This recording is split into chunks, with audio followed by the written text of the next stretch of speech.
وہ اندھیری رات تھی۔ ابر کرم زور و شور سے برس رہا تھا۔ بادلوں کی گرج دل دہلانے والی تھی۔ بجلی کی چمک کسی بھی لمحے آنکھوں کی روشنی زائل کر دینے کو تیار تھی۔ ایسے میں اپنے گھر سے نکلنا بے وقوفی تھا، اور یہ بے وقوفی ساجد اور اس کے 3 دوست کر چکے تھے۔ ساجد، واجد، تانیہ اور سحر ویکنڈ منانے اپنے گھر سے نکلے تھے۔ شام بہت سہانی تھی۔ آسمان کو سیاہ بادلوں نے ڈھانپا ہوا تھا۔ سرد ہوا سردی کی شدت میں اضافہ کر رہی تھی۔ وہ چاروں اپنے گھر کے قریب والے گارڈن میں اکٹھے ہوئے تھے۔ یار واجد، کیا سہانا موسم ہے، کیوں نہ لانگ ڈرائیو پر چلا جائے؟ ساجد نے اپنے چہرے کی خراش کو مٹاتے ہوئے کہا، جو کہ درخت کے جھڑے ہوئے پتے سے اس کے دائیں رخسار پر لگائی تھی۔ پاگل ہو تم، موسم دیکھا ہے تم نے، کبھی بھی بارش ہو سکتی ہے۔ سحر نے لہراتی زلفوں کو سمیٹتے ہوئے ساجد کی بات کا جواب دیا۔ اس کا مطلب ہے تم بارش سے ڈرتی ہو؟ ساجد نے ایک زوردار کہکا لگایا۔ سب میوزک سے لطف اٹھانے لگے۔ جو کار منزل کی طرف جا رہی تھی، موسم کی شدت میں اضافہ ہوتا جا رہا تھا۔ اندھیرے پر اندھیرا چھا رہا تھا۔ بادلوں نے گرجنا شروع کر دیا۔ ساجد اور واجد دونوں اس موسم کو انجوائے کر رہے تھے، جبکہ سحر اور تانیہ پر ایک وحشت طاری تھی۔ میں نے پہلے ہی کہا تھا، موسم کافی خراب ہے، ابھی بھی وقت ہے، واپس گھر چلتے ہیں، سحر نے موسم کی سختی کو دیکھتے ہوئے کہا۔ ساجد اور واجد نے اس کا ڈر سمجھنے کے بجائے اس کا مذاق اڑانا شروع کر دیا۔ 2 منٹ کے بعد ساجد نے FM کا چینل چینج کیا۔ سلو میوزک آن ایئر تھا۔ ایک بھیانک آواز FM سے آنے لگی۔ موسم کی شدت میں مزید اضافہ ہو گیا۔ بارش نے برسنا شروع کر دیا۔ بجلی کی چمک کار کی فلیش لائٹ کو مان کر دیا۔ سنسان بیابان جنگل سے گزرتے ہوئے ایک الگ سا احساس آپ پر طاری ہو جاتا ہے، اور یہ احساس اس وقت وحشت بن کر آپ کو ڈسنے لگتا ہے جب دل کو دہلا دینے والی آوازیں آپ کا پیچھا کرنے لگیں، آپ کا نام پکاریں۔ آپ ان آوازوں سے بچنے کی ہر ممکن کوشش کریں، مگر وہ آوازیں ہر گزرتے لمحے کے ساتھ آپ کے قریب سے قریب تر آتی جا رہی ہوں۔ یہ وحشت اس وقت آپ کی جان نکال دیتی ہے جب ایک ہاتھ آپ کے شانے کو چھوئے۔ FM پر RJ کی پراسرار باتیں سحر اور تانیہ کو اپنے سحر میں لے چکی تھیں۔ سٹاپ اٹ یار، بند کرو FM کو، ثانیہ نے چلا کر کہا۔ اچانک ایک جھٹکے کے ساتھ ساجد نے بریک لگائی۔ کیا ہوا؟ بریک کیوں لگائی؟ سحر نے پوچھا۔ پتہ نہیں، خود بخود بریک لگی ہے۔ ساجد نے کار سٹارٹ کرنے کی پوری کوشش کی، مگر کار سٹارٹ ہونے کا نام ہی نہیں لے رہی تھی۔ یار جلدی کرو، سحر کے چہرے پر خوف نمایاں تھا۔ وہ کسی بھی طرح اس سنسان سڑک سے اوجھل ہونا چاہتی تھی۔ بارش کی گرتی بوندیں، بجلی کی چمک، بادلوں کی گرج سحر کو خوف کے اندھیروں میں دھکیل رہی تھی۔ اس کے ہاتھوں کی کپ کپاہٹ تانیہ دیکھ سکتی تھی۔ وہ اسے حوصلہ دے رہی تھی، مگر خود کو بھی اس خوف میں مبتلا تھی۔ ساجد نے کار کا دروازہ کھولا اور طوفانی بارش میں قدم رکھا۔ قدم رکھنے کی دیر تھی کہ اس کا پورا جسم تر ہو گیا۔ سرخ شرٹ کے نیچے پہنی بنیان واضح طور پر دکھائی دینے لگی۔ وہ انجن کی طرف بڑھا، مگر اسے کچھ سمجھ نہ آیا۔ جانوروں کی آوازیں مزید واضح ہو گئیں۔ 30 سیکنڈ میں وہ واپس ڈرائیونگ سیٹ پر آ بیٹھا۔ اس کا وجود بھیگ چکا تھا، اس کے ہونٹ نیلے ہو گئے۔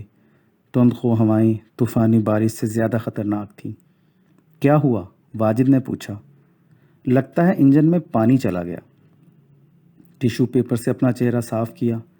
اب کیا ساری رات اسی جگہ پر گزارنی پڑے گی؟ سحر نے دھیمے لہجے میں کہا۔ جب تک بارش نہیں رکتی تب تک تو کچھ بھی نہیں کیا جا سکتا۔ اچانک بارش میں اگر آپ کی کار بیابان جنگل میں خراب ہو جائے، اور اچانک ایک سایہ آپ کی ونڈو سے نظر آئے۔ RJ کی باتیں جاری تھیں کہ اچانک کوئی باہر سے ونڈو کو کھٹکھٹانے لگا۔ کون؟ موسلادھار بارش کی وجہ سے باہر کچھ نظر نہیں آ رہا تھا۔ واجد کی آواز میں بھی کپ کپاہٹ آ گئی۔ یار دروازہ مت کھولنا، واجد نے سمجھایا، مگر ساجد نہ مانا۔ اس نے دروازہ کھولا، مگر وہاں کوئی نہ تھا۔ اچانک تندخو ہواؤں کا رخ کار کی طرف ہو لیا۔ بارش کی بوندیں کار میں داخل ہونے لگیں۔ ساجد کی پینٹ بھی بارش سے گیلی ہو گئی۔ یار جلدی اندر آ۔ سحر اور تانیہ کے ساتھ ساتھ اب واجد بھی موسم کے حصار میں آ گیا۔ اس کا وجود بھی خوف کے زیر اثر ہو گیا۔ ایک بار پھر ونڈو پر دستک ہوئی، مگر اس بار ایک سایہ بھی نمودار ہوا۔ ساجد نے غصے میں دروازہ کھولا۔ کیا ہے؟ کیوں بار بار تنگ کر رہے ہو؟ ساجد نے باہر نکلتے ہی اس پر جملہ کسنے شروع کر دیے، مگر وہ بوڑھا شخص خاموشی سے آسا کے سہارے کھڑا رہا، اس کی باتیں سنتا رہا۔ اس کا چہرہ لمبے بالوں سے آدھا ڈھکا ہوا تھا، اس کی کمر میں خم تھا۔ بیٹا، یہاں اکیلے رہنا ٹھیک نہیں ہے، یہ جنگل روحوں کا بھوکا ہے۔ جتنی جلدی ہو سکے چلے جاؤ یہاں سے، ورنہ یہ تمہیں بھی کھا جائے گا۔ اس بوڑھے کی آواز موسلادھار بارش میں بھی کار تک پہنچ رہی تھی۔ سحر اور تانیہ مزید گھبرا گئیں۔ واجد بھی باہر آ چکا تھا۔ ہماری کار خراب ہو گئی ہے اور یہاں کوئی مکینک ہے؟ واجد نے اس بوڑھے شخص سے پوچھا۔ اس جنگل میں کوئی مکینک نہیں ملے گا تمہیں۔ ہاں، اگر چاہو تو میرے ساتھ آ سکتے ہو، پاس ہی ایک حویلی ہے، میں اس کی دیکھ بھال کرتا ہوں، چاہو تو آج رات وہاں ٹھہر سکتے ہو۔ یہ کہہ کر بوڑھا شخص وہاں سے چل دیا۔ ایک بار پھر بجلی چمکی، بادلوں نے ڈر کو ہوا دی۔ ثانیہ فوراً کار سے باہر آئی۔ یار اس طوفانی رات میں باہر رکنے سے بہتر ہے اس بوڑھے شخص کے ساتھ اس کی حویلی ہی چلے جائیں۔ یہ جنگل میں رات گزارنے سے تو بہتر ہے نا؟ اس کے جسم پر کپ کپی تاری تھی۔ ٹھیک ہے، ساجد نے شانے اچکائے اور بوڑھے شخص کو روکا۔ اس کی ہنسی پہلی بار نظر آئی۔ سب اس بوڑھے شخص کے پیچھے چل دیے۔ سنسان سڑک پر بارش کی بوندوں کے ساتھ ان سب کے قدموں کی آواز بھی سنی جا سکتی تھی۔ 1 میٹر کے فاصلے پر ایک حویلی نظر آئی۔ لوہے کا جالی دار گیٹ طوفانی ہوا میں کھڑکڑاہٹ کی آواز پیدا کر رہا تھا۔ ایک بار پھر بجلی چمکی۔ سب نے پہلی بار اس حویلی کی ہولناکی کو دیکھا۔ پوری حویلی پر سیاہی چھائی ہوئی تھی۔ ایک عجیب سی آہٹ اس حویلی کے باہر سے ہی سنی جا سکتی تھی۔ بوڑھے شخص نے آگے بڑھ کر مین گیٹ کا دروازہ کھولا۔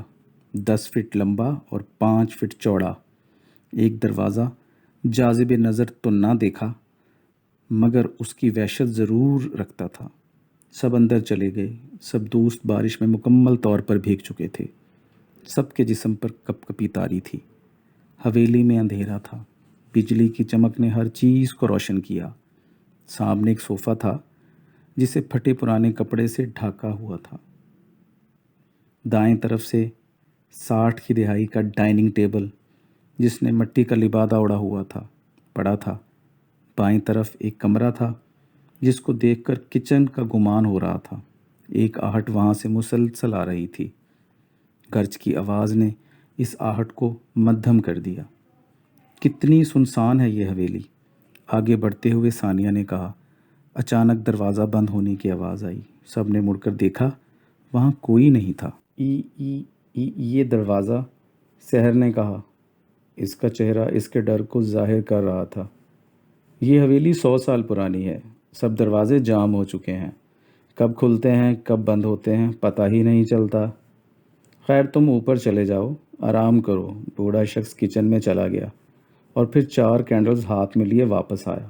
یہ لو، یہاں روشنی صرف انہی سے ہوتی ہے، اور یاد رہے چاہے کچھ بھی ہو جائے اپنے کمرے سے باہر نہیں نکلنا، ورنہ۔ کھسیانی ہنسی کے ساتھ وہ واپس کچن میں چلا گیا۔ کچن میں جاتے ہی وہ ہنسی غائب ہو گئی۔ بجلی کی چمک نے ایک بار پھر اندھیر حویلی کو نیلی روشنی سے جگمگا دیا۔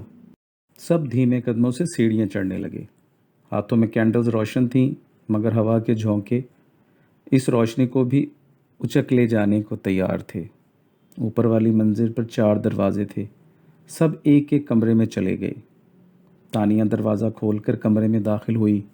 کینڈل کی روشنی نے اندھیر کمرے کو نیم روشن کر دیا۔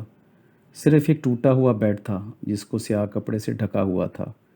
ایک ٹوٹی ہوئی الماری تھی، دیوار پر جانوروں کے خاکے بنے ہوئے تھے۔ بجلی کی چمک ان خاکوں میں جان ڈال دیتی۔ وہ سہمتے ہوئے بیڈ پر جا بیٹھی۔ اس کا جسم بھیگا ہوا تھا۔ اس کی نظر الماری پر پڑی۔ اس نے کینڈل کو بیڈ پر رکھا اور الماری کی طرف بڑھی۔ برسات نے اس الماری کو جام کر دیا۔ وہ اسے کھولنے کی کوشش کر رہی تھی، ایک زوردار جھٹکے سے دروازہ کھلا۔ آہ! الماری کھلتے ہی اس پر ایک مکوٹا گرا۔ اس کو دیکھتے ہی اس کی چیخ نکل آئی۔ اس کا سانس پھول گیا۔ الماری میں جالے ایسے بنے ہوئے تھے جیسے سالوں سے اس کو نہ کھولا گیا ہو۔ ایک چادر الماری میں تھی۔ اس نے اسے اٹھایا اور اوڑھ کر بیڈ پر جا لیٹی۔ ایک کپ کپی اس پر طاری تھی۔ بجلی کی چمک اور تندخو ہواؤں کی آوازیں نہایت بھیانک لگ رہی تھیں۔ کھڑ کھڑ کی آوازیں اس کی نیند کو اچک لے گئیں۔ ایک چیخ کی آواز آئی۔ وہ ڈر گئی، اٹھ بیٹھی۔ قدموں کی آہٹ اسے سنائی دینے لگی۔ وہ ڈرتے ہوئے دروازے کے قریب گئی۔ کون ہے؟ کون ہے؟ لرزتے لبوں سے پوچھا، مگر کوئی جواب نہ آیا۔ اس نے دروازہ کھولا، مگر وہاں کوئی نہ تھا۔ لمبے سانس لیتے ہوئے وہ آگے بڑھے، مگر اندھیرے کے سوا کچھ نظر نہ آیا۔ بجلی چمکی تو اس کی آنکھیں کھلی کی کھلی رہ گئیں۔ وہاں کوئی دروازہ نہ تھا۔ وہ دروازہ جن کے ذریعے سحر، واجد اور ساجد اپنے اپنے کمروں میں داخل ہوئے تھے، سب غائب ہو گئے۔ ساجد، واجد، سحر، وہ چلانے لگی۔ کرج چمک میں اضافہ ہو گیا۔ وہ واپس مڑی تو ایک اور جھٹکا لگا۔ اس کے کمرے کا بھی دروازہ وہاں نہیں تھا، صرف دیوار تھی۔ وہ گھبرا گئی۔ ایک سایہ نمودار ہوا، مگر پھر آنکھوں سے اوجھل ہو گیا۔ ہر طرف اندھیرا چھا گیا۔ وہ چلانے لگی، مگر وہاں کوئی نہ آیا۔ کروٹیں بدل بدل کر ساجد کا جسم ہلکان ہو گیا۔ وہ نئی جگہ پر اور گیلے کپڑوں میں سو نہیں پا رہا تھا۔ اس نے دیوار کی طرف کروٹ لی۔ ایسا محسوس ہوا کہ کوئی اس کے ساتھ لیٹا ہے۔ اس نے کن اکھیوں سے پیچھے دیکھنے کی کوشش کی، مگر اندھیرے میں کچھ نظر نہ آیا۔ اس نے اپنی مٹھی خوف سے بھینچ لی۔ بجلی کی چمک نے دیوار پر ایک سایہ بنایا۔ وہ چونک کر اٹھ بیٹھا، پیچھے مڑ کر دیکھا، مگر وہاں کوئی نہ تھا۔ خوف اس کے چہرے سے ظاہر ہونے لگا۔ قدموں کی آواز کمرے کے باہر سے سنائی دینے لگی۔ اس نے ہاتھ میں کینڈل لی اور ننگے پاؤں دروازہ کھولا۔ باہر کوئی نہ تھا، صرف اندھیرا اور وحشت تھی۔ وہ آگے بڑھا اور واجد کے کمرے کا دروازہ کھٹکھٹایا، مگر اس نے دروازہ نہ کھولا۔ اچانک سحر کے کمرے سے ایک چیخ کی آواز آئی۔ وہ اس کے کمرے کی طرف بڑھا۔ سحر، تم ٹھیک تو ہو؟ دروازہ کھولو۔ وہ دروازہ کھٹکھٹانے لگا، مگر کوئی جواب نہ آیا۔ چیخ بھی غائب ہو گئی۔ پراسرار خاموشی نے آ گھیرا۔ اسے ایسا محسوس ہوا کہ کوئی اس کے پیچھے ہے۔ اس نے مڑ کر دیکھا، مگر وہاں کوئی نہ تھا۔ ہاتھ میں موجود کینڈل ہوا کے جھونکوں سے بجھنے کو تیار تھی۔ ثانیہ کا دروازہ ادھ کھلا تھا۔ وہ آگے بڑھا، کمرے میں داخل ہوا، مگر وہاں ثانیہ موجود نہ تھی۔ ثانیہ، اس نے پکارا، مگر کوئی جواب نہ آیا۔ وہ چلتے چلتے سیڑھیوں کی طرف بڑھنے لگا۔ کچن سے آہٹ سنائی دی۔ ثانیہ، یہ تم ہو؟ اس نے نیچے جھانکتے ہوئے پوچھا، مگر کوئی جواب نہ آیا۔ آہٹ مزید واضح ہو گئی۔ وہ لرزیدہ قدموں کے ساتھ سیڑھیاں اترنے لگا۔ ننگے پاؤں تھا، مگر جب بھی وہ نیچے سٹیپ پر قدم رکھتا ایک آہٹ سنائی دیتی۔ ایسا معلوم ہو رہا تھا جیسے کوئی اس کے ساتھ ساتھ نیچے اتر رہا ہو۔ وہ قدموں کی آواز تھی۔ اس نے اپنے آگے پیچھے دیکھا، مگر کچھ نظر نہ آیا۔ ایک تندخو ہوا کا جھونکا آیا اور کینڈل بجھ گئی۔ اندھیرے نے آ گھیرا۔ حویلی کے مین دروازے پر دستک ہونے لگی، مگر جب وہ اس کے پاس گیا تو دستک کی آواز گل ہو گئی۔ اس کے ہاتھ کانپنے لگے۔ وہ پلٹا تو ایک سایہ کچن میں جاتا دکھائی دیا۔ وہ دھیمے قدموں کے ساتھ بڑھنے لگا۔ وہ برسات کے موسم میں بھی پسینے سے شرابور تھا۔ یہ پسینہ خوف کا تھا، وحشت کا تھا۔ وہ کچن کے دروازے کے قریب تھا۔ اس سے پہلے کہ وہ آگے بڑھتا، اس کے شانوں پر کسی نے ہاتھ رکھا۔ ایک چیخ کی آواز گونجی۔ اس کا سانس پھول گیا۔ آہستہ سے پلٹا، وہاں تانیہ تھی، جو خود بھی خوف کے پسینے میں ڈوبی ہوئی تھی۔ تم؟ اس کی آواز ہکلانے لگی۔ سانس کو بحال کرنے کی کوشش کی۔ ساجد، اس حویلی میں کچھ نہ کچھ گڑبڑ ہے۔ ہمیں یہاں سے چلے جانا چاہیے، تانیہ نے گھبرا کر کہا۔ تم ٹھیک کہہ رہی ہو، ہمیں باقی دونوں کو بھی آگاہ کر دینا چاہیے۔ تیز قدموں کے ساتھ وہ واپس اوپر گئے۔ اف کتنی گرمی ہے۔ واجد نے اپنی شرٹ اتار کر زمین پر پھینک دی اور دوبارہ بیڈ پر لیٹ گیا۔ چند سیکنڈ بعد وہی شرٹ کسی نے زمین سے اس کے منہ پر اچھال دی۔ وہ چونک گیا، ادھر ادھر دیکھا، کھڑکی کھلی تھی۔ لگتا ہے ہوا کچھ زیادہ ہی تیز چل رہی ہے۔ وہ اٹھا اور کھڑکی کو بند کرنے لگا، مگر تنخوں ہوائیں مزاحمت کر رہی تھیں۔ اس نے اپنا ہاتھ باہر کی طرف کھڑکی کو بند کرنے کے غرض سے بڑھایا تو ایک سرخ رنگ کی بوند اس کے دودیا بازو پر نمودار ہوئی۔ اس نے بغور دیکھا، وہ خون کی بوند تھی۔ اس نے باہر جھانکا مگر وہاں کچھ نہ تھا۔ دوبارہ اپنے بازو کی طرف نگاہ دوڑائی، وہ خون اب غائب ہو چکا تھا۔ یار واجد، لگتا ہے سحر کا اثر تجھ پہ بھی ہونے لگا ہے، اپنے آپ سے کہا۔ چہرے پر مسکراہٹ تھی مگر یہ مسکراہٹ اس وقت غائب ہو گئی جب اس نے اپنے زیب تن کیے بنیان پر خون کے چھینٹے دیکھے۔ اس نے انہیں بھی معمولی جانا اور کھڑکی بند کرنے لگا اور پھر واپس جا کر لیٹ گیا۔ جیسے ہی وہ لیٹا، ایک تیز دار خنجر کا سایہ اس کو دیوار پر نظر آیا۔ تانیہ اور ساجد اپارٹمنٹ کی طرف بڑھ رہے تھے۔ سحر ان کی طرف دوڑتے ہوئے آئی، اس کا سانس پھولا ہوا تھا۔ کیا ہوا سحر؟ تمہاری یہ حالت کیا ہوا؟ تانیہ نے اس کو حوصلہ دیتے ہوئے کہا۔ وہاں وہ اپنے کمرے کی طرف اشارہ کر رہی تھی۔ کیا ہوا تمہارے کمرے میں؟ بتاؤ، ساجد نے پوچھا۔ ادھر کوئی ہے؟ بار بار ایک آہٹ سنائی دے رہی ہے، اس نے ہکلاتے ہوئے کہا۔ تینوں مزید سہم گئے۔ اب بس، اب یہاں پر مزید رکنا خطرے سے خالی نہیں ہے۔ جلدی سے واجد کو اپنے ساتھ لیتے ہیں اور نکلنے کی کرتے ہیں۔ ساجد کی بات پر دونوں نے اس بات میں سر ہلا دیا۔ بجلی کی چمک میں اضافہ ہوتا جا رہا تھا۔ گرج کی آواز ایسے سنائی دے رہی تھی جیسے بادل ان کے سروں پر ہو۔ وہ چل رہے تھے۔ اچانک ساجد کو اپنے پاؤں گیلے محسوس ہوئے۔ ہر طرف اندھیرا تھا، کینڈل بھی بار بار بجھ رہی تھی۔ واضح طور پر کچھ بھی دکھائی نہیں دے رہا تھا۔ یہاں کچھ ہے، میرے پاؤں گیلے ہو رہے ہیں۔ سب کی نظر زمین پر تھی۔ بجلی دوبارہ چمکی، سب کے رونگٹے کھڑے ہو گئے۔ ساجد کے پاؤں خون میں سرخ ہو چکے تھے۔